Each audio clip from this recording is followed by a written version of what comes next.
आप देख रहे हैं जय भारत न्यूज। नमस्कार दोस्तों, आप देख रहे हैं जय भारत न्यूज। मैं हूं आपका होस्ट एंड दोस्त संजीव चौहान।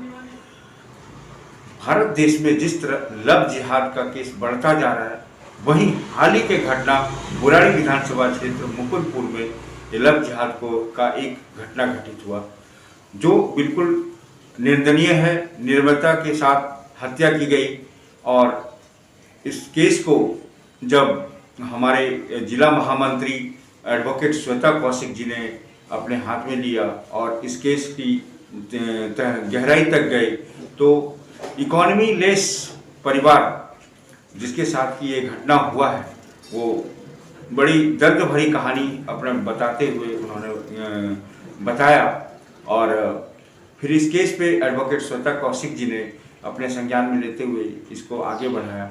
हालांकि शुरुआत में कहा जाता है कि प्रशासन ने इस पर बहुत ज़्यादा ध्यान नहीं दिया, लेकिन बाद में फिर इसका रिजल्ट अच्छा निकला और इस तरह से इस केस की सुनवाई चल रही है, फिलहाल कोर्ट में है।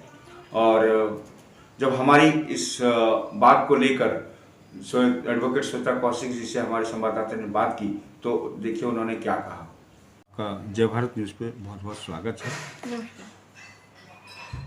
इस देश में 2014 के बाद जो बीजेपी की सरकार आई, तो एक जो बहुत ज़्यादा मुद्दा आया हुआ है वो है लव जिहाद का। तो लव जिहाद जो है पहले भी हुआ करता था, लेकिन बहुत ज़्यादा तादाद में। ये 14 के बाद बाहर निकल के आया और इसमें लोगों को जागरूक हुआ, लोगों ने इस पर एक्शन लेना शुरू किया। वहीं बुराड़ी विधानसभा में जो एक लव जिहाद का मामला आया, उस पर कैसे आपने इस पर काबू किया और कैसे इस पर फाइट कर, क्या क्या परेशानी आई आपको इसको लेके? जी, आपके चैनल के माध्यम से सर्वप्रथम मैं आने वाले त्योहारों की पहले सभी को शुभकामनाएं देती हूँ। जैसे कि आपने मेरे से पूछा कि अभी विधानसभा के अंतर्गत एक बहुत संवेदनशील मामला सामने देखने को आया है, जिसको आप लव जिहाद के एंगल से देखिए, ये जन सांप्रदायिकता माहौल बनाना, कहना और इस पे विचारधारा के साथ काम करना अपने आप में बहुत एक अलग प्रतिक्रियाएं लोगों से देखने को मिलती हैं। जिसकी जैसी सोच, जैसी जिसकी धारणा, जैसे जिसके विचार, उन आधारों पर भी अलग अलग प्रतिक्रियाएं सामने आते हैं। मामला विशेष समुदाय से है, मामला किसी की हत्या से है, मामला संवेदनाओं से है, मामला भावुकताओं के साथ है, मामला एक परिवार की आर्थिक स्थिति से है, मामला भारत की बेटी का है, मामला भारत की एक ऐसी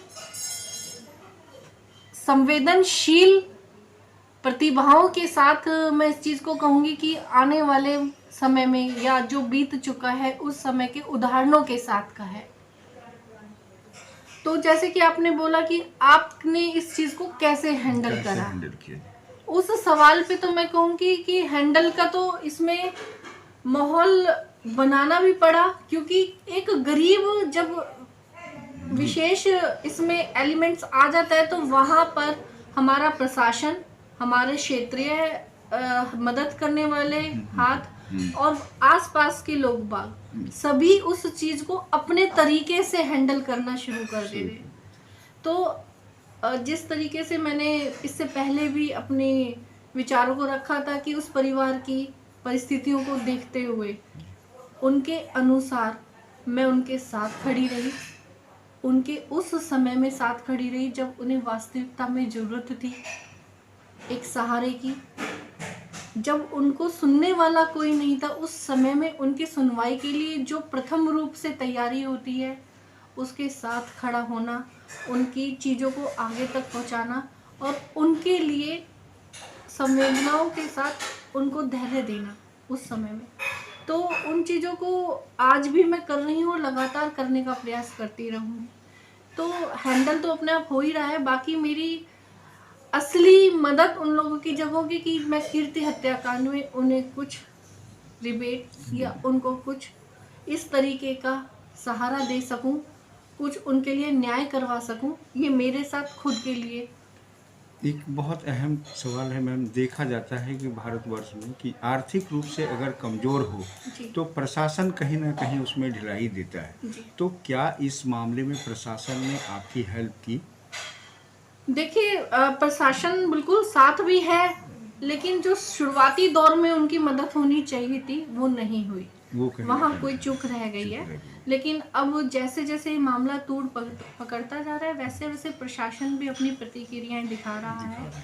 बाकी आगे मेरे द्वारा वो परिवार की स्टेटमेंट्स के अकॉर्डिंग आगे ये नेशनल वुमेन कमीशन तक, हमारे डिप्टी कमिश्नर तक और हमारे वो इंटरनेशनल वुमेन कमीशन तक इसकी रिपोर्टिंग जा चुकी है। वहाँ से सेटिस्फैक्ट्री आंसर मुझे आ चुका है। उनके अकॉर्डिंग एक इन्वेस्टिगेशन टीम डेवलप हो चुकी है जो तुरंत इस पर कार्रवाई करेगी। सिर्फ पोस्टमार्टम की रिपोर्ट का वेट है, क्योंकि जिस तरीके से परिवारजनों के बातचीत के दौरान बात समझ में आ रही है या निकल के आई है कि हो सकता है कि देखिए भाई साहब, कोई भी हत्या जी। अपराध और इस तरीके का इस अपराध तरीके का अपराध भी कि इतनी बार एक मर्मम हत्या करना, चाकुओं से किसी को काट काट के डाल देना, ये आप 9 बजे बात कर रहे हैं, सुबह आप बच्चे को लेके जा रहे हैं और रात को अगर ये बात आती है तो ये प्री प्लान भी हो सकता है और इसमें एक से अन्य व्यक्तियों, अपराधियों का भी हाथ हो सकता है, चाहे वो पारिवारिक हो चाहे वो बाहर से आए हुए हों।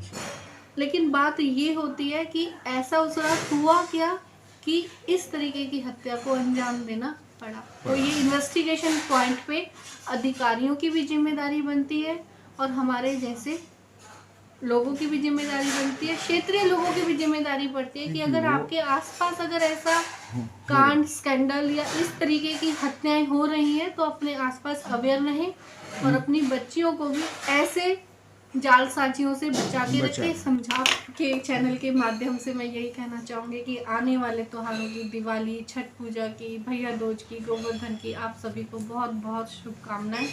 भगवान आपके जीवन में खुशहाली लाए, खूब तरक्की लाए और संघर्षशील जीवन के अंदर आप बहुत सक्षम निकल कर सामने आए।